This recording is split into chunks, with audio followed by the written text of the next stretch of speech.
Guys, आप सभी को फिर से एक बार एक नए वीडियो में स्वागत है। तो गाइस, आज के इस क्लास में हम लोग पढ़ने वाले हैं ऊर्जा प्रवाह के विषय में और कैसे हम लोग देखेंगे कि जीव आवर्धन क्या होता है। तो गाइस, आज का ये वीडियो अध्याय 13 हमारा पर्यावरण पर पार्ट 2 वीडियो होने वाला है। तो गाइस, अगर आप लोगों ने पार्ट 1 का वीडियो नहीं देखा तो सबसे पहले उसको जाकर देखिए, जिसका लिंक डिस्क्रिप्शन में दिया गया है। तो गाइस, पिछले क्लास में हम लोगों ने आहार श्रृंखला, आहार जाल तो ये सब के विषय में पढ़ा था। तो देखिए, जो ऊर्जा प्रवाह होता है तो वो भी आहार श्रृंखला और आहार जाल से ही जुड़ा हुआ है। तो देखिए गाइस, जो ऊर्जा का प्रवाह होता है तो वो एक दिशिक होता है। तो वे सबसे पहले हम लोग क्या करते हैं, आरेख के माध्यम से समझते हैं। तो देखिए गाइस, ये आरेख दिया गया है। तो इस आरेख में सबसे पहले है सूर्य का प्रकाश। फिर गए सूर्य का प्रकाश से जो ऊर्जा जाता है तो वो उत्पादक तक जाएगा। जो सौर ऊर्जा है तो वो उत्पादक तक जाएगा। फिर गए इस सौर ऊर्जा के माध्यम से जो उत्पादक है तो वो क्या करता है, भोजन का निर्माण करता है। फिर गए ये उत्पादक से जो ऊर्जा है भोजन के रूप में शाकाहारी जीवों तक जाता है। फिर गैस मांसाहारी जो शाकाहारी का अपना भोजन बनाते शाकाहारी को, तो उस समय क्या होता है, जो ऊर्जा है गैस वो शाकाहारी से मांसाहारी में जाता है। फिर गैस जो शीर्ष मांसाहारी होता है तो वो क्या करेगा, तो वो ये वाला मांसाहारी को खाएगा। तो इस प्रकार गैस इस मांसाहारी से जो ऊर्जा है तो वो शीर्ष मांसाहारी तक जाता है। तो इस प्रकार से गैस जो ऊर्जा का प्रवाह है तो वो एक पोषी स्तर से दूसरे पोषी स्तर तक जाता है। तो वह सबसे प्रथम पोषी स्तर में आता है उत्पादक, और उत्पादक को ऊर्जा मिलता है सूर्य का प्रकाश से।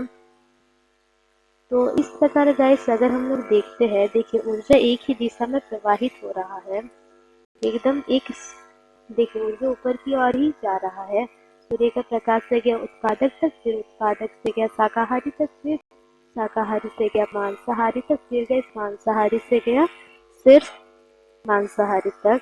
तो इस प्रकार गैस हमें पता चलता है जो ऊर्जा का प्रवाह, ऊर्जा जिस दिशा में गति कर रहा है तो वो एक ही दिशा में गति करता रहता है। तो इस कारण जो ऊर्जा का प्रवाह होता है तो वो एक दिशिक होता है। एक दिशिक का मतलब होता है एक ही दिशा में प्रवाहित होने वाला। और गैस इस आरेख का नाम है एक पारितंत्र में ऊर्जा के प्रवाह का आरेख। तो गैस फिर देखिए क्या लिखा है, स्वपोषी जीवों द्वारा ग्रहण की गई ऊर्जा पूर्ण सौर ऊर्जा में परिवर्तित नहीं होता। और एक बात देखिए, सूर्य का प्रकाश से ऊर्जा उत्पादक तक गया, पर गैस जो ऊर्जा उत्पादक तक गया फिर वो ऊर्जा सूर्य का प्रकाश या फिर सूर्य तक रिटर्न नहीं जाता है।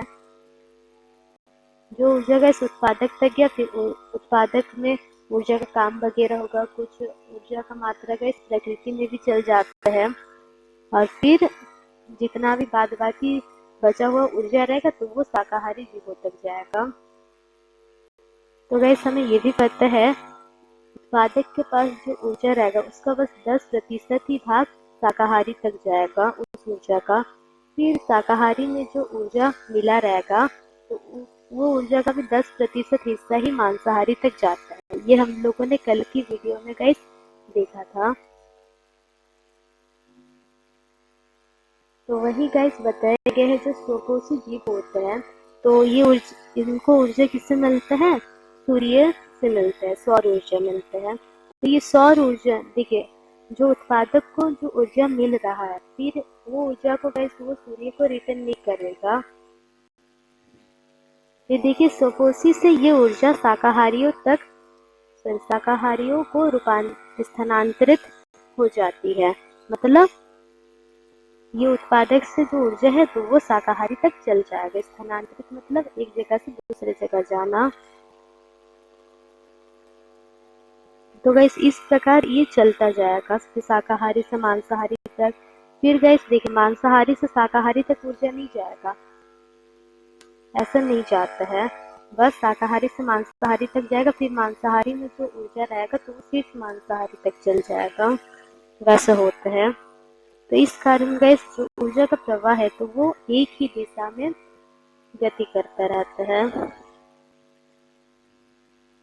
फिर देखिए, एक बार पहले पोषी स्तर से ऊर्जा अगर दूसरे पोषी स्तर तक चल जाता है, मतलब जैसे हम लोग देखें, अगर एक बार उत्पादक से शाकाहारी तक चल जाएगा तो गैस फिर शाकाहारी से उत्पादक तक नहीं आ पाएगा ऊर्जा। तो वही बोले है गाइस, अगर एक पोषी स्तर, ये सब क्या है, ये उत्पादक फिर शाकाहारी से ये सब पोषी स्तर, अगर एक पोषी स्तर से दूसरे पोषी स्तर में ऊर्जा गया तो गाइस दूसरे पोषी स्तर में पहले वाला पोषी स्तर तक ऊर्जा नहीं आ सकता। फिर देखिए, प्रत्येक बार जब ऊर्जा एक पोषी स्तर से दूसरे पोषी स्तर तक जाती है तो ऊर्जा का कुछ भाग क्या होता है, प्रकृति में अनुपयोगी रूप में चल जाती है। तब प्रकृति में ऊर्जा का कुछ भाग चल जाता है। तो गाइस देखिए, इसको समझते हैं। जो ऊर्जा होता है गाइस, जैसे मान लेते हैं उत्पादक में ऊर्जा गया तो गाइस ऊर्जा का पहला भाग क्या होगा, उत्पादक में कुछ कार्य को करने में लग जाएगा। और फिर गैस ऊर्जा का दूसरा भाग क्या होगा, जैसे उत्पादक तक गया, ठीक ना, तो उत्पादक से शाकाहारी तक वो ऊर्जा जाएगा। या फिर उसको ऐसे नहीं लिख सकते, प्रकृति में ऊर्जा का कुछ भाग चल गया और गैस बाद बाकी बचा जो भाग रहेगा तो वो दूसरे पोषी स्तर तक जाएगा। तो गैस अब समझते हैं जैव आवर्धन के विषय में। तो गैस जैसे कि हमें पता है जो मनुष्य होता है तो वो क्या है, वो सर्वाहारी होता है, तो वो मांस भी खाते हैं और शाकाहारी चीजें भी खाते हैं। तो देखिए गाइस, जैव आवर्धन भी उसी से रिलेटेड है।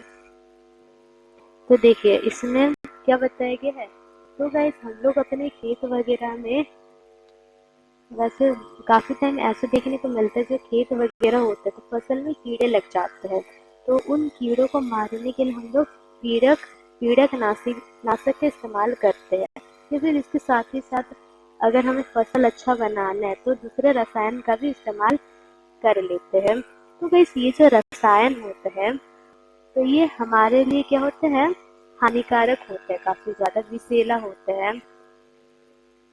तो गाइस देखिए, वही बताया गया है, इसको हम लोग इस चित्र के माध्यम से समझते हैं। तो गाइस यहाँ पर एक पौधा बनाते पहले, तो गाइस जो कीटनाशक भी कहते हैं, कीटनाशक, तो गाइस वो सब को हम लोग पौधे के ऊपरी मतलब पत्ती वगैरह में डालते हैं, पौधे के अंदर नहीं डालते हैं। तो देखिए यहाँ पर मान लेते हैं हम लोग क्या, कीटनाशक को डाल दिए, कीटनाशक, तो गाइस ऐसा डाल दिए। तो गाइस क्या होगा, देखिए मान लेते जब वर्षा वगैरह करेगा तो यही रसायन क्या होगा, मिट्टी में चल जाता है, मिट्टी में चल जाएगा गाइस।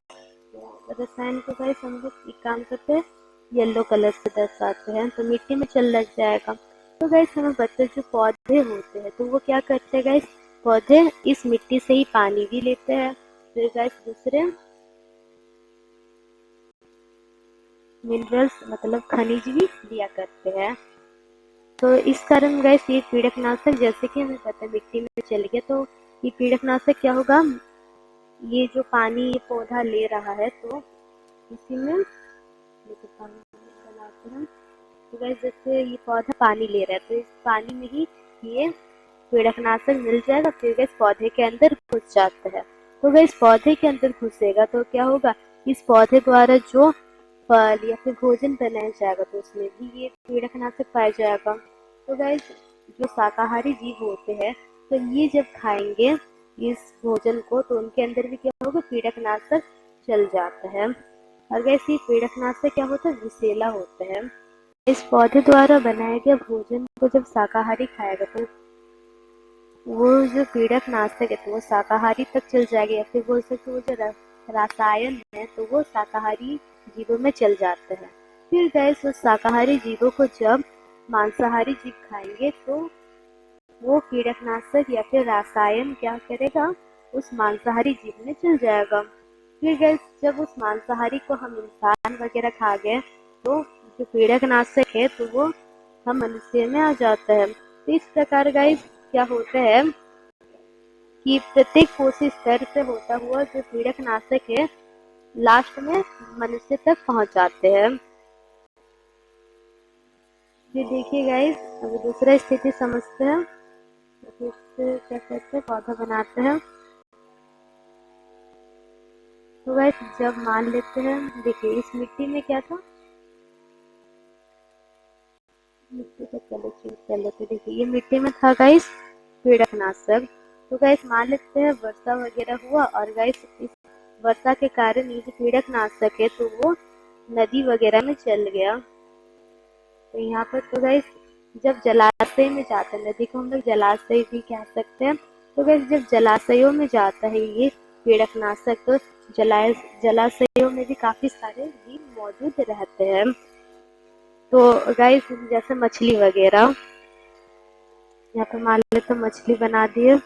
तो गैस मछली रहता है, तो गैस मछली के अंदर ये पीड़कनाशक चल जाएगा जल के माध्यम से। तो गैस इस मछली को जब हम लोग खाएंगे तो ये पीड़कनाशक क्या होगा, हमारे अंदर चल जाएगा। तो गैस इसी प्रकार से जो रसायन होता है, हानिकारक रसायन, वो आहार श्रृंखला में घुसकर, देखिए ये क्या है, पानी से जो पीड़कनाशक वो मछली में गया, फिर गैस मछली को हम लोग खा गया, तो ये आहार श्रृंखला ही है।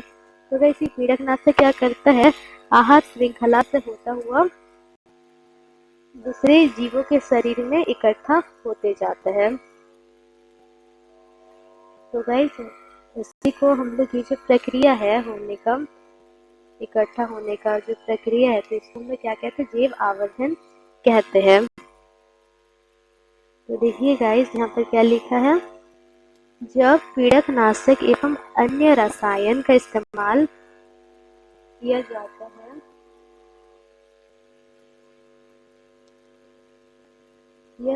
है तो यह मिट्टी में अथवा जल स्रोतों में चल जाता है। तो ये देखिए, जब स्थलीय पौधे मिट्टी से खनिजों एवं जल का अवशोषण करते हैं, मतलब जल को अपने अंदर लेते हैं, तो क्या होता है, ये रसायन इन्हीं के साथ पौधे में चला जाता है। तो जब ये रसायन जलाशयों में पहुंचता है तो यह जलाशयों में स्थित पौधे एवं जंतुओं में भी चल जाता है।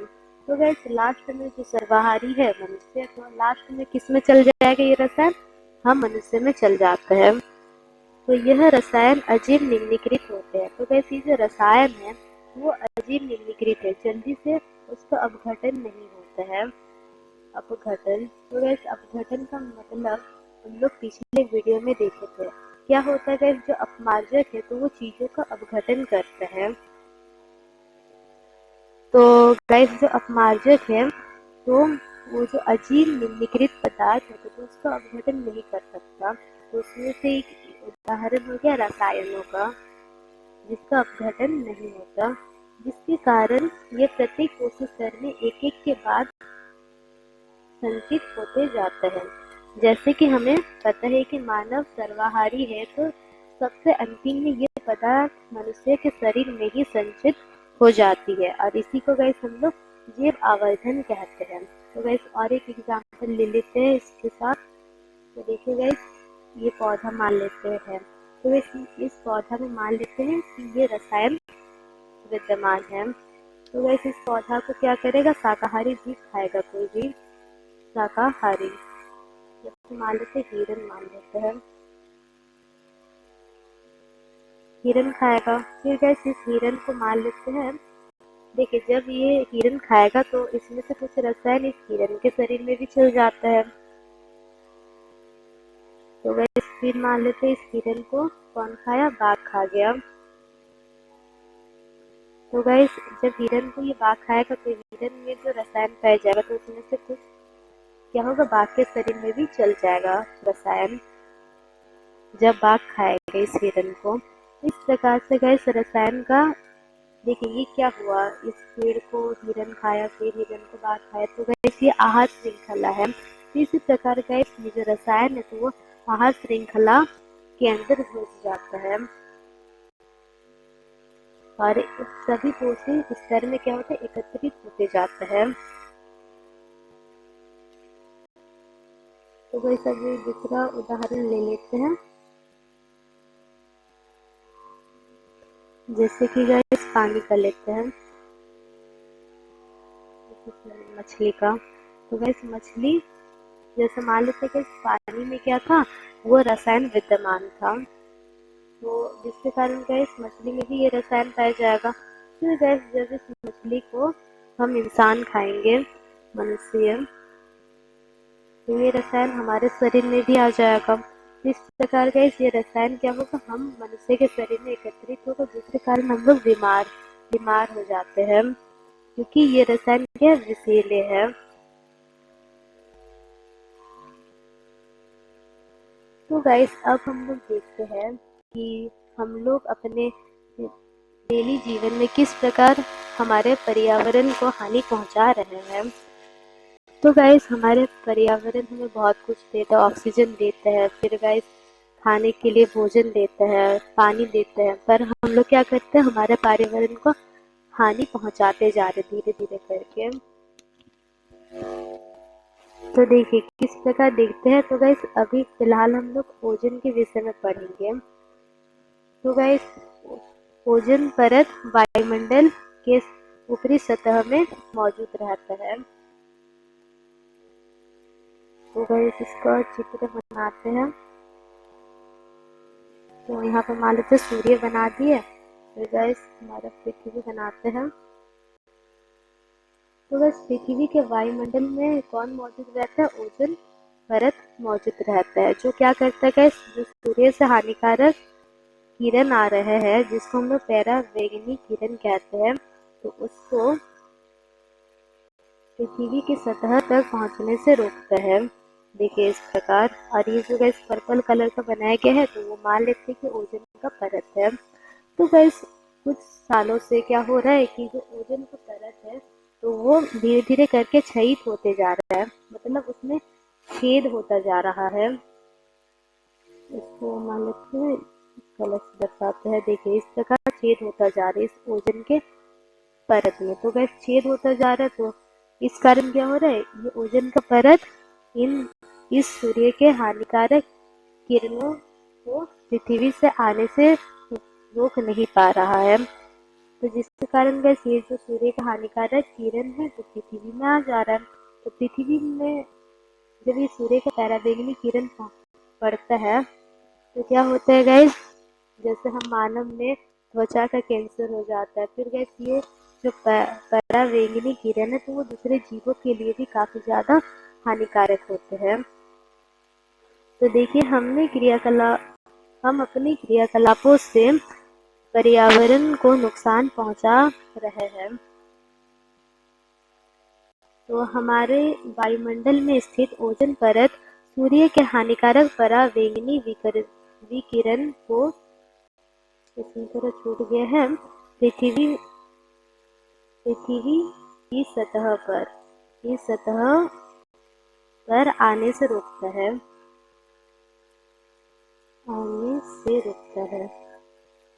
तो ऐसे हो गई गाइस। तो गाइस जो परावैंगनी विकिरण है, तो वो उसको कौन रोकता है, तो ओजोन का परत रोकता है आने से। फिर देखिए ओजोन का अणु O3। देखिए ओजोन के जो अणु है, तो गाइस आप लोगों ने पढ़ा होगा 9वीं कक्षा में कि जैसे पानी होता मान लेते हैं, तो गाइस पानी में काफी सारे H2 का अणु पाए जाते हैं। H2O का क्या होता है, अणु पाए जाते हैं। यहाँ पर मान लेते हैं, तो कण बना देते हैं।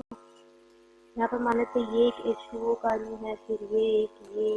तो इस प्रकार गाइस काफी सारे H2O का अणु पाए जाते हैं, किसमें, पानी के अंदर।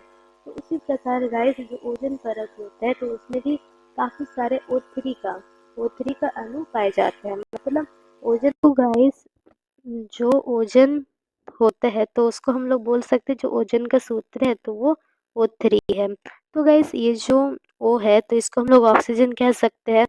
तो देखिए ये O3 का मतलब ऑक्सीजन का 3 परमाणु इसमें है। ऑक्सीजन का 3 परमाणु से मिलकर ये बना है, क्या, कौन, ओजोन। तो देखिए ओजोन भी काफ़ी विषैला होता है सजीवों के लिए। तो फिर देखिएगा इस क्या लिखा है, जब सूर्य का पराबैंगनी किरण ऑक्सीजन के द्विपरमाणु को, तो गाइस इसको समझते क्या होता है।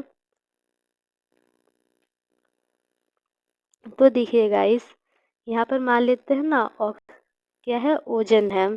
तो ओजन गैस O3 होता है। तो गैस हमें और एक चीज पता है, जो ऑक्सीजन होता है,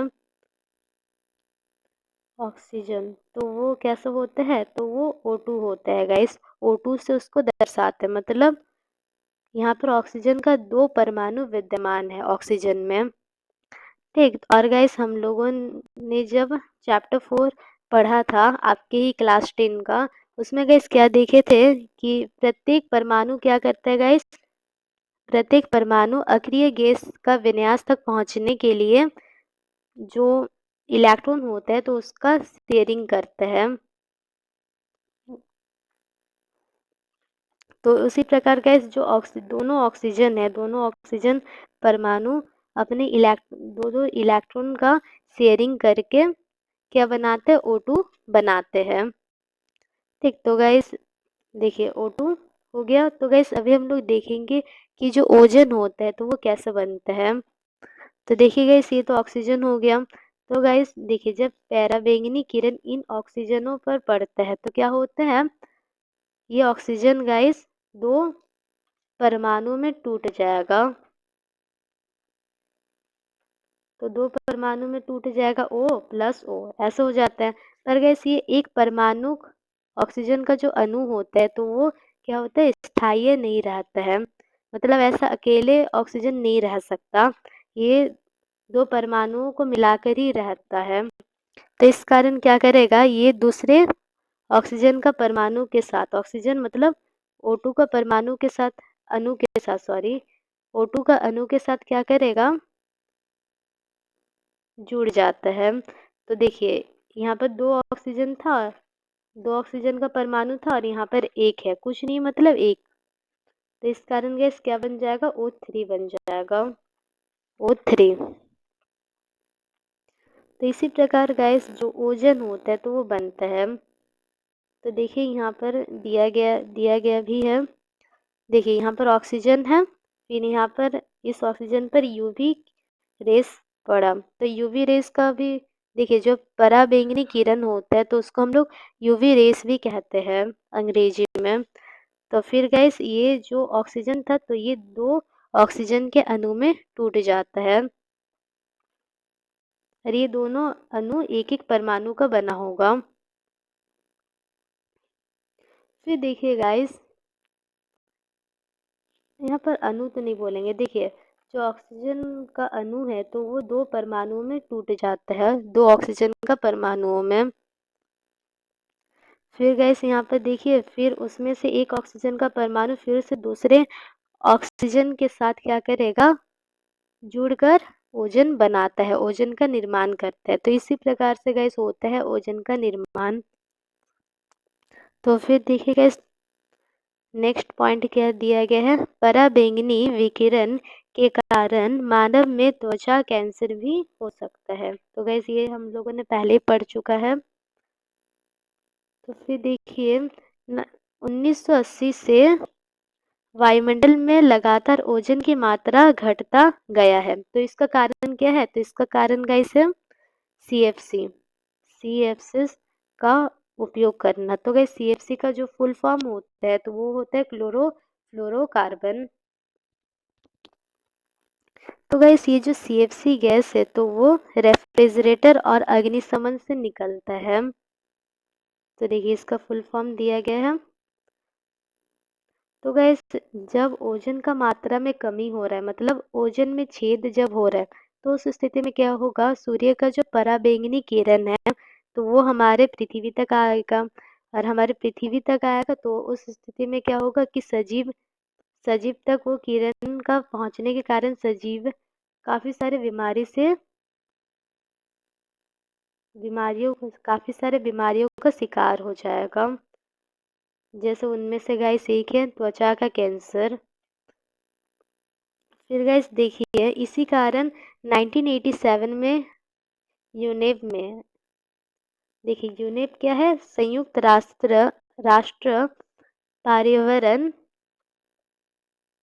कार्यक्रम। तो उसमें क्या हुआ था, उसमें गैस अनुमति दिया गया था कि अब से हम लोग क्या करेंगे, 1987 में ये कार्यक्रम हुआ था। तो गैस उन लोग अनुमति ये दिया था कि हम लोग 1986 तक तो काफ़ी ज़्यादा सीएफसी को उपयोग कर लिए हैं, पर अब से हम लोग क्या करेंगे, इसको उपयोग को सीमित कर रखेंगे, मतलब ज़्यादा नहीं करेंगे, जितना कम हो उतना करेंगे। तो इसी कारण अब ये अनिवार्य है। तो इसी कारण गैस अभी क्या अनिवार्य हो गया, इसी कारण ये अनिवार्य हो गया कि रेफ्रिजरेटर में सीएफसी रहित रेफ्रिजरेटर बनेगा। पहले गैस रेफ्रिजरेटर से सीएफसी गैस निकलता था, पर आजकल ऐसा नहीं है। तो गैस फिर देखिए, अभी हम लोग पढ़ते हैं कि जो जैव निम्नीकरणीय पदार्थ है और अजैव निम्नीकरणीय पदार्थ, तो उनमें क्या अंतर होता है। तो देखिए गैस, जो कचरा होता है तो वो दो प्रकार का होता है। तो एक जैव निम्नीकरणीय प्रकार का होता है और दूसरा अजैव निम्नीकरणीय प्रकार का होगा। तो गैस जो जैव निम्नीकरणीय प्रकार है, तो उसका मतलब ये है कि वैसा पदार्थ उसमें आ जाएगा जिसको इजीली अपघटित किया जा सकता है। तो उसमें से आ जाएगा गैस, देखिए उदाहरण दिया गया सब्जियां। तो गैस अगर आप लोग सब्जियां ऐसे ही जमीन पर फेंक देंगे, मिट्टी वाले जमीन पर, तो गैस अगर आप लोग उसी ज़मीन को 2-3 दिन बाद देखेंगे तो आपको वैसा देखने को मिलेगा, उसमें सब्जियां है ही नहीं। मतलब क्या होता है, विघटित हो जाता है और गैस मिट्टी में वो अकार्बनिक रूप में चल जाता है। और उसमें से भी गैस जैव निम्नीकरणीय का दूसरा उदाहरण है पत्तियां। पत्तियां भी वैसे ही होता है। तो गैस अजैव निम्नीकरणीय का मतलब क्या होता है, तो इसमें गैस वैसा पदार्थ आ जाएगा जिसका अपघटन जल्दी नहीं होता है, जैसे प्लास्टिक। तो गैस अगर आप लोग प्लास्टिक को ऐसे मिट्टी में भी फेंक देंगे तो गैस प्लास्टिक वैसे का वैसे कई साल तक वैसे का वैसे ही रहता है, वो विघटित होता ही नहीं है। तो इसी कारण गैस जो प्लास्टिक का कचरा वगैरह है, तो वो हमें ऐसे ही चलते फिरते सड़क में नहीं फेंकना चाहिए, क्योंकि गैस गाय वगैरह अगर उसको खा जाता है तो उसके कारण उसका मृत्यु भी हो सकता है। तो गाइस आज के लिए इतना ही। और गाइस इसी के साथ आपका जो ये वाला चैप्टर है तो ये भी समाप्त होता है। तो अगर आपको ये वीडियो अच्छा लगा तो इस वीडियो को लाइक कर दीजिए और ऐसे वीडियोस के लिए चैनल को भी सब्सक्राइब कर लीजिए।